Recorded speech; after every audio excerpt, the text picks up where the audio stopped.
Welcome to your iconic image. If you want to take control of your image and be a power player in your space, then this is the show for you. Here we will arm you with tools and information to help you grow your brand on purpose. I'm your host, Marlana Semenza, photographer and visual strategist. Now let's dive into today's episode. Mike C-Roc Ciorrocco is the co-founder of Blooprinted, best-selling author of Rocket Fuel, and the powerhouse behind the What Are You Made Of podcast. C-Roc has a fierce desire to compel people to see the greatness inside themselves using past life events to fuel their fire. Welcome, C-Roc. Hey, Marlana. Thanks for having me. I always start every interview with gratitude because it means the world to me. First of all, that people want to have me on a show, and also to your audience, thank you for showing up and listening or watching. Well, I think what you're going to share is going to be very valuable. So, and the way I look at it is, I think there's two parts to this, because I think part of it is bouncing back from setbacks and disappointments, and the other part of it is using it as fuel. So talk to us first a little bit about the first half of it. How do we bounce back? Well, first of all, I don't like bouncing back. I like bouncing through. So I don't want to go through something negative, setbacks, discouragements, my own screw ups, unless I'm going to be better off than where I was when I started. And so like the word resiliency is not even powerful enough for me, because I don't want to go back. The definition of resiliency is to come back. I don't want to come back. I want to go through further. So everything pretty much that I do, Marlana, is thinking about going beyond what most people would talk about, because most people talk about what makes them comfortable, and they don't want to get out of this zone where they feel safe. I want to be dangerous in what the things that I'm trying to do, not run out in front of a bus dangerous, but, you know, thinking big to get out of the comfort zone type thing. So that's, you know, as far as doing that, I think it's a proactive approach, understanding that when, you know, something like you're going for something, or even just living your life, that you're going to run into things that aren't going to go the way you expect them to. And let's face it, that's really what a setback is. It's not really a bad thing. It's just something that happens that you're not expecting to happen. So if you start to expect those things and realize those things are kind of to guide you, maybe make you switch course, slow down, speed up. Then once you realize that proactively, when they come, it's not that feeling in your chest, like, oh, I can't believe this happened. You're expecting these things to happen at some point and understanding that they are for you, not against you.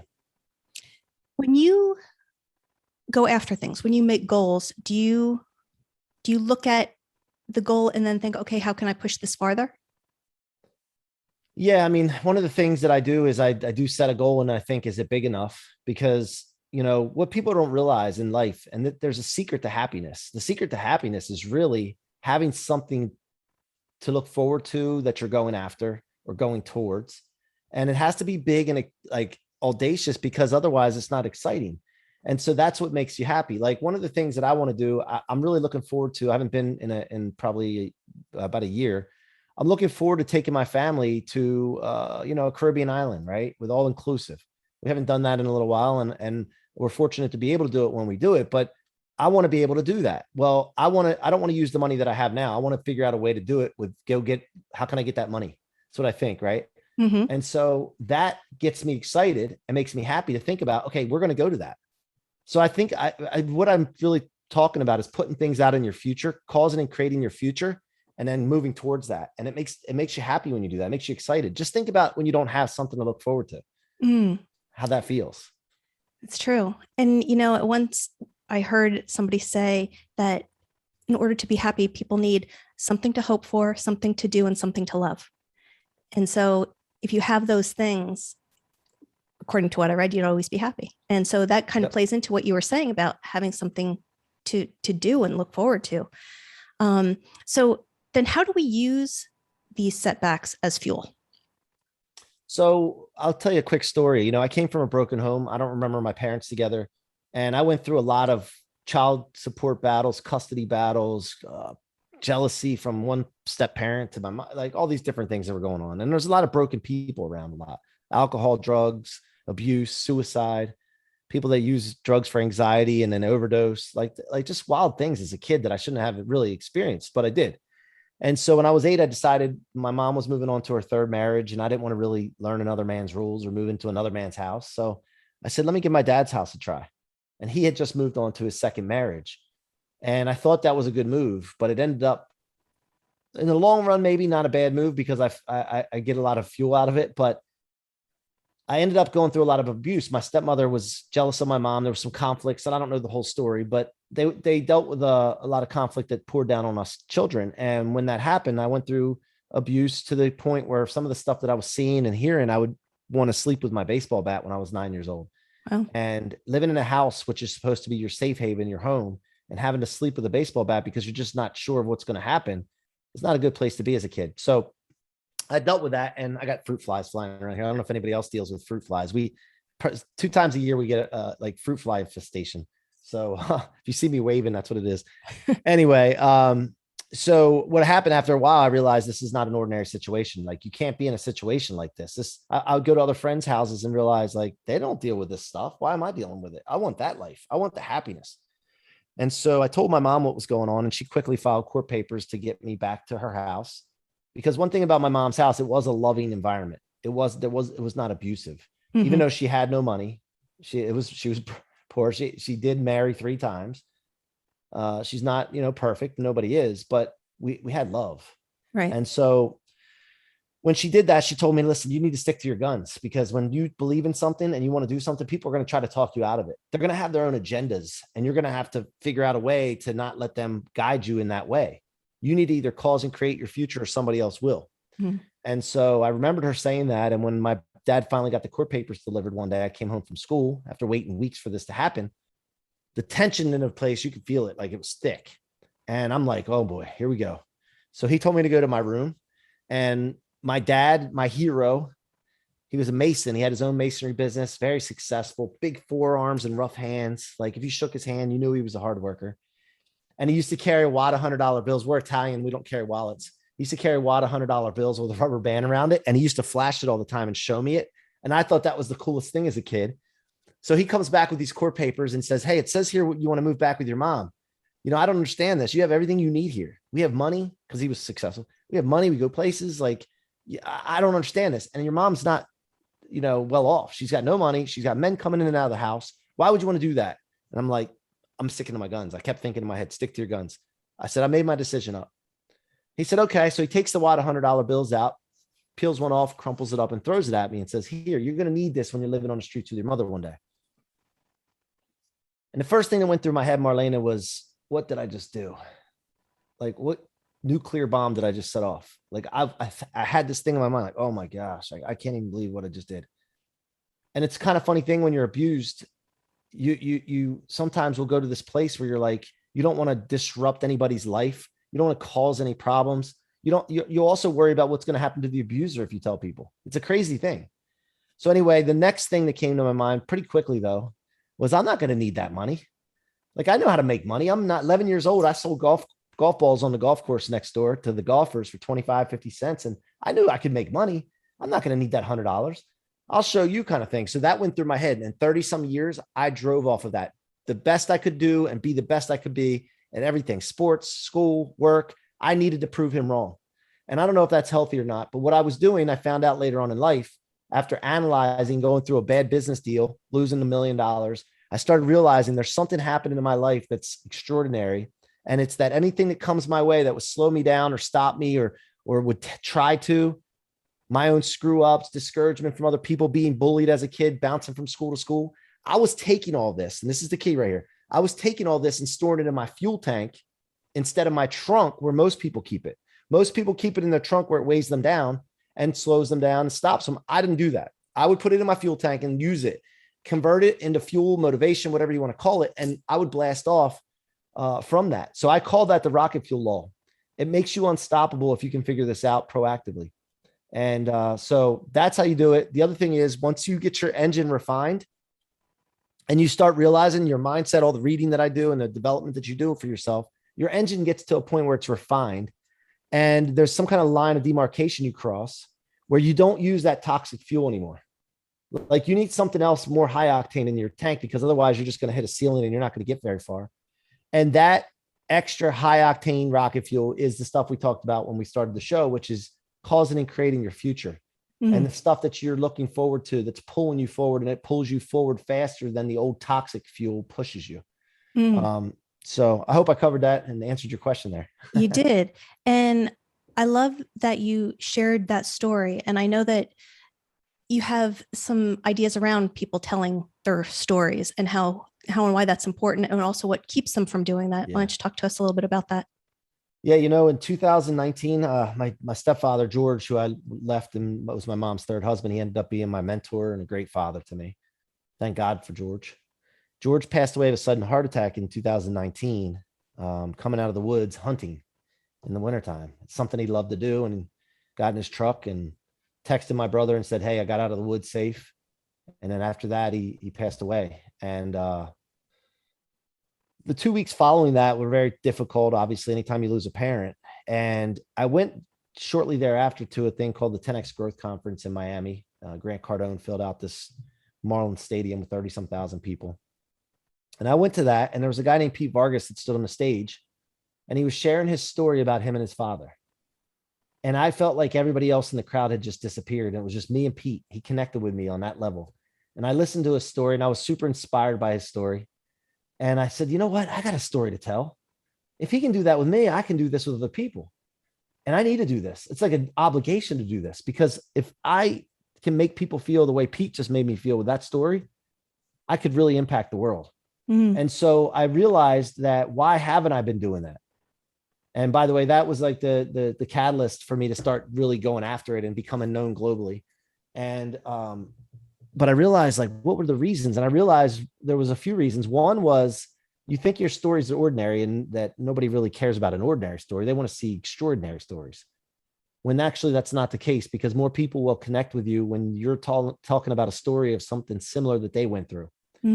The second thing is, you're embarrassed. I used to go on vacation to this Jersey Shore motel with my mom and my stepfather and the 4 kids that we have in our family. And then also we brought friends, and we would stay in a small little hotel room with 2 beds and sleeping bags. I don't even know how we all fit, 6 of us plus friends in this room.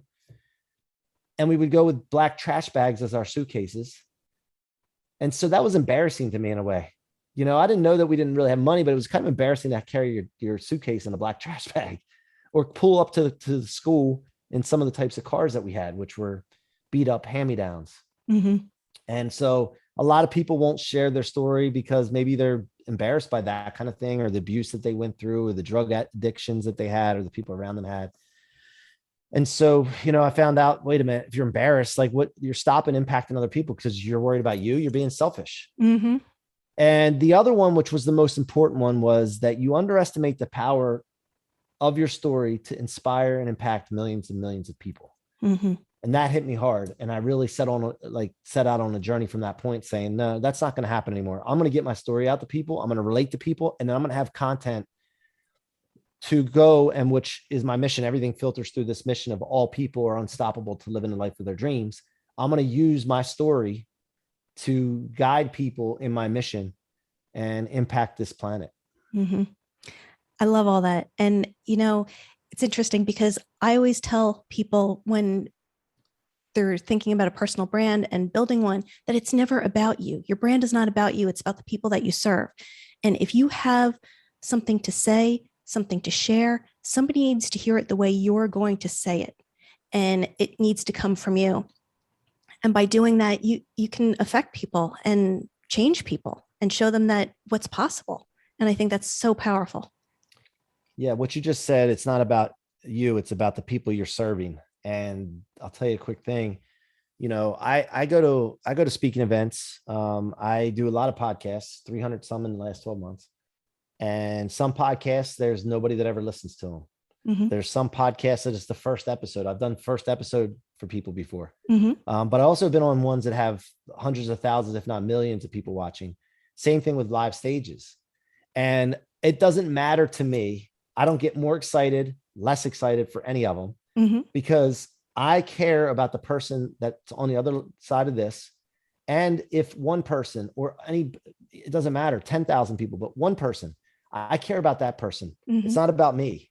Right. Because the other part, if you're worried about that amount of people, obviously you want numbers, right? But at the end of the day, it's selfish to think just about yourself. Your ego gets in the way. So what I do is I have very high intention that when we get off this call, if I'm on a 10,000 show, I want every person that hears my voice to feel it. Like I want them to be shaken so that they have to tell people. But if it's a show that it's the first episode and they have no listeners yet, I want that podcast host to say, look, I had C-Roc on my first podcast.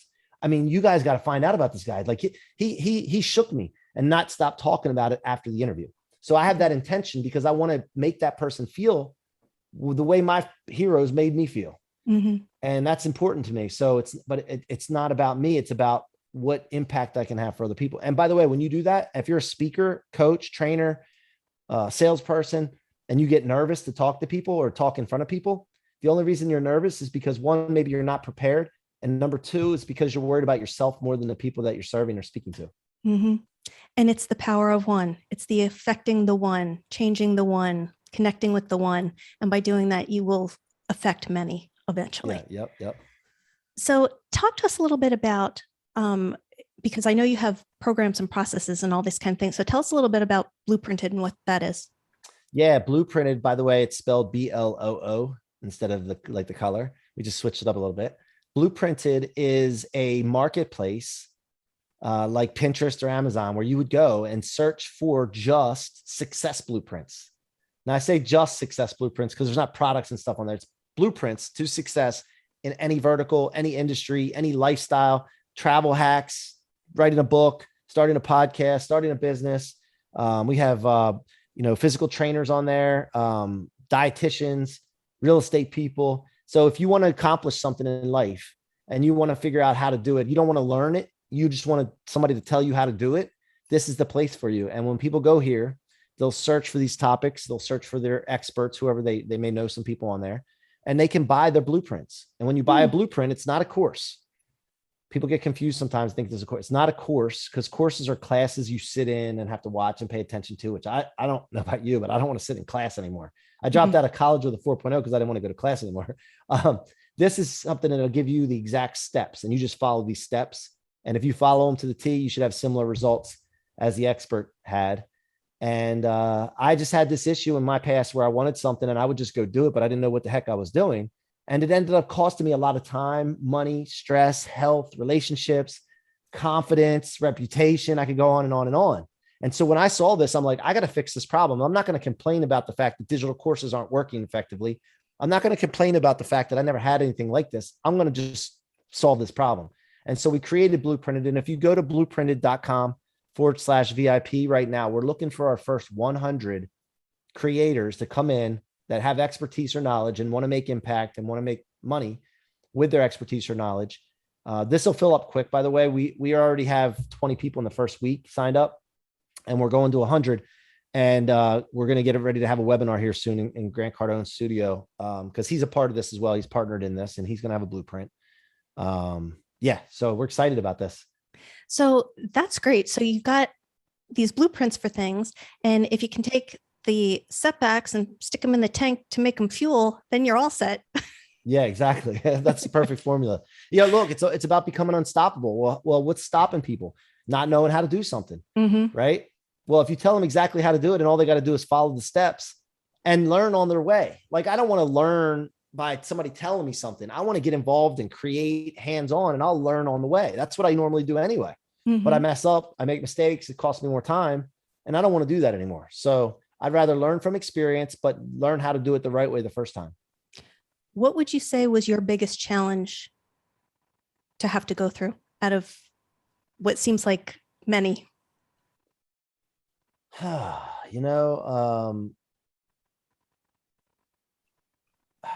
I think, man, I don't know. I don't get to see my dad anymore, which bothers me sometimes, but it's not to my, up to me really at this point. So, so then you still have these things going on. Are you still using them as fuel, or has it become something different? Yeah. So here's an example. So biggest challenge, like my stepmother, she, when I first started doing podcasts, would reach out to podcast hosts and threaten to sue them because I was sharing my story. Like, that's a challenge. Yeah. But she would reach out to the mortgage company that I run a division for and say, hey, I'm going to sue you because you're sponsoring C-Roc's podcast. And C-Roc is telling stories, which I've told the story so many times. And since she's done that, I just went out and extroverted more and pushed more out, because the more I talk, and I put so much social media content out, it's crazy. But the more I talk, the more people can see the genuineness in me. I don't have anything to hide, and I share the stories to help people, not to bash anybody, but to help people. And you cannot possibly put out as much content as I have and go on as many podcasts and not have some inconsistencies, and that nobody will ever find that. So what the biggest challenge at that point is to me is it just proves further that I have to be successful. I have no choice. I can't back off. If I back off, the people that are trying to stop me and the enemies of the mission, not me. And they're not, by the way, people hate on you or discourage you. They're telling a story about themselves. It's not about the person they're hating on. And so you kind of feel bad for those people. And you want I want haters and I want discouragers or people that try to challenge you. I want them to win. Right. I want them to win at a game of life. And so what I do, I know I'm getting off a little bit of tangent here, but this is the biggest challenge. What I do is I keep extroverting and I keep pushing out regardless. And I might even take it up a notch. It might give me a little trigger to push out more, because if you stay consistent, a couple things happen. The people that are supposed to be in your life, what they'll do is they'll start getting interested in what you're doing. And then they'll start, call it the hater cycle. They'll discourage you. They'll make comments at first. Sometimes they're innocent. They don't really mean it. They just say the wrong things. They start to get interested in you. And then what they do is you keep going and you keep having success. You keep elevating. Then they start paying attention. And they're like, man, I knew he was going to be successful. I knew she was going to be, I knew it. I told you about her, and that's what'll happen. I've seen it over and over again. Now, some people won't do that. Some people will hate on you at first, discourage you, be negative, and they will not get interested in you or say, I knew it. They will just leave and they'll never come back. And that's a good thing. Most people think bullies and people that are discouraging and hating on them will press through forward if you keep pressing forward, and they think it's going to get worse. And actually it doesn't. That bullies do not last. If you stay consistent on your mission and you stay serious and committed, they leave. They don't have the time and energy that you'll have. So if people only get one thing out of this episode, what's the one thing you want them to walk away with? You are unstoppable to living the life of your dream. You just have to decide that, and then be committed to it, and then be consistent with all thoughts, words, and actions in that direction. And I always talk about consistency is greater and more important than your emotions or how hard something is. You have to be consistent regardless. And if you can be consistent when it's hard, you can be consistent when you don't feel like it, you will have 100% participation from yourself and become unstoppable. And I'm sure you cover some of this in your book. Yeah, Rocket Fuel is the book. Grant Cardone wrote the foreword. Sorry about that. And Convert Setbacks, Become Unstoppable. I did not put the higher octane fuel part in the book. I came up with that after that was published. So I'll either have to add in a second edition or maybe do another book. So, well, that's great. And, this has really been such a great conversation. I really appreciate it. So with that, I only have 4 final questions for you. All right, let's do it. And Marlana, by the way, great job. I enjoyed this. Oh, thank you. So the first one is, what's the best piece of advice you were ever given? Don't quit. Like just as long as you're on this planet until you're plucked, just keep going forward towards what you want. Second one is, share with us one thing on your bucket list. I want to exit Blooprinted for $15.4 billion. So this is a startup, which is just starting now. We have attention on it already by some big tech companies and people that acquire companies. I'm being mentored by some of those. So that is my bucket list. And by the way, it's not about money. It's about a game and a target to hit. And then being able to do the impact that I want to do is going to require money and time. And that'll allow me to have that. And I think that's a misconception that a lot of people have too, because generally when people with your kind of heart and your kind of vision go after money, it's never about the money. It's what you can do with the money. Yeah. I mean, I have everything I want right now. Like I have a nice house. I'm not even a car guy, but I have nice cars. I have my family's health. I have everything I want right now. We travel sometimes and do things. So it's not about that. It's about freedom and money to be able to do things that I want to do and not be controlled by anything else.